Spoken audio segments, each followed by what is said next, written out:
नमस्कार, आप देख रहे हैं दृष्टि न्यूज। तमाम खबरों के लिए चैनल को लाइक, शेयर और सब्सक्राइब जरूर करें। लटेरी में बिजली विभाग की लापरवाही से 7 लोगों की मौत हो गई।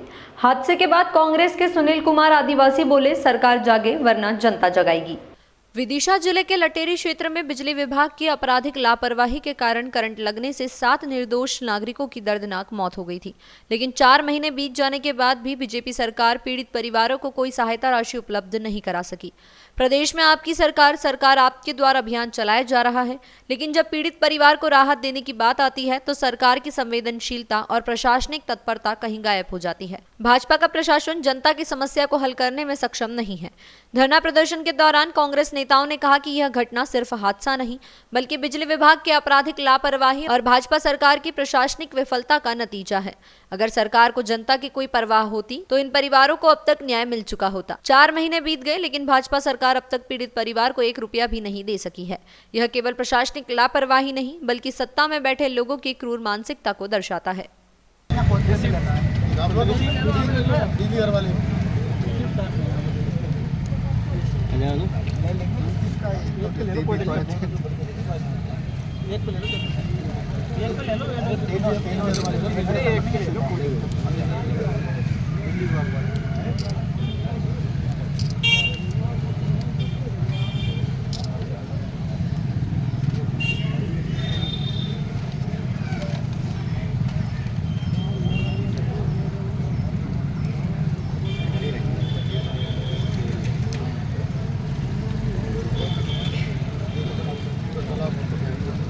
तालाब में अवैध निर्माण कर रहे हैं बिना पड़ोसी दल के काम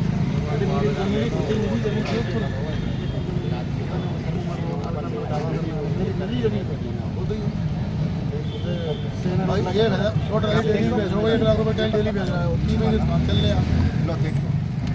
लालडी है ना कुछ 4-5 आवाज मिल मारे खा। नमस्कार, देखिए आई लो शब्द दे दी सर को दे ठीक है वो भी मिल गया ना महिला वाला प्रदर्शन और ज्ञापन दिया है। ये लटेरी क्षेत्र में बिजली विभाग की विशेष लापरवाही कहूँगा, जिसके चलते इस क्षेत्र में 7 लोगों की जो मजदूर किसान की करंट लगने से मौत हो गई है। तो सरकार की विशेष योजनाएं हैं, बिजली विभाग के विशेष कानून हैं कि ऐसे पीड़ित परिवारों को 4 लाख रुपए दिए जाएं। जो मजदूर हैं संबल योजना से उनको 4 लाख रुपए दिए जाएं। 3 महीने बीत चुके हैं, अभी तक पीड़ित परिवार को किसी प्रकार का कोई मुआवजा नहीं मिला, जबकि सरकार विशेष शिविर लगाए इन्होंने कि आपकी सरकार आपके द्वार, शायद इन पीड़ितों के द्वार उनको नहीं मिल पाए। लाखों रुपए इन्होंने खर्च किए, पंचायतों में इन्होंने बिल फाड़े 1-1 लाख रुपए के टेंट के खर्चे के। तो ये सब एक तरीके से एक प्रयोजित ढंग से भ्रष्टाचार को कैसे बढ़ाते, इस तरीके के इनके कैंपेन होते हैं और पीड़ित परिवार, जो मृतक परिवार, जो गरीब परिवार है, वो न्याय से वंचित हो जाता है और ये हवा हवाई में लोग शिविर लगा देते। तो अभी यहाँ पर पीड़ित परिवार के हमारा साथी है, ये लोग आए हुए हैं, पीछे मुमताज भाई हैं, इनका भतीजा खत्म हो गया, इकलौता कमाने वाला था, इनका दामाद था घर में इकलौता कमाने वाला था। तो ये लोग खत्म हो गए, उनके परिवार को सरकार ने कोई योजना का लाभ क्यों नहीं दिया? जब इतनी योजना उनके फेवर में है तो अभी तक लाभ नहीं दिया। तो प्रश्न ये है कि सरकार कहाँ चूक कर रही है, कहाँ वो कैसी कमी रह रही है, कैसे क्या बीजेपी समझा नहीं पा रही गरीब को, या न्याय नहीं दिला पा रही, या फिर वो अधिकारियों को या प्रशासन को या जो दलाल हैं वहाँ पर लोकल में, क्या उनको वो लोग रिश्वत नहीं दे पा रहे हैं? उदाहरण के तौर पे एक फैलीराम सहरिया का अभी मामला आया है कि किसी सचिव ने 20,000 रुपये की रिश्वत मांगी, वरना उसका घर एक छत अकेला रह गया है, छत नहीं डाला, 1 साल से परेशान है कि हमारा छत डलवाने के लिए पैसे दे दो।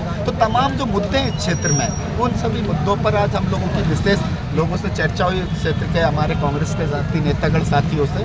तो काफ़ी लटेरी सरोज विधानसभा में भ्रष्टाचार देखने को ज़्यादा मिला, समस्याओं का समाधान कम मिला और यहाँ पर बदले की भावना की राजनीति मुझे कुछ ज़्यादा दिखी। तो मैं विशेष अनुरोध करता हूँ मध्य प्रदेश के मुखिया मोहन यादव जी से और देश के राष्ट्रपति जी से कि मंडला जैसे एक सहरिया, एक बैगा जनजाति को गोली मार दी वहाँ नक्सली बताकर, उस पर विशेष जांच दल गठित करें और लटेरी में जो भ्रष्टाचार हो रहा है इस पर भी कहीं ना कहीं रोक लगाएं और अपने पार्टी के विधायक जी से कहें कि काम यहाँ पीड़ितों के पक्ष में करें और उनका सहयोग करें।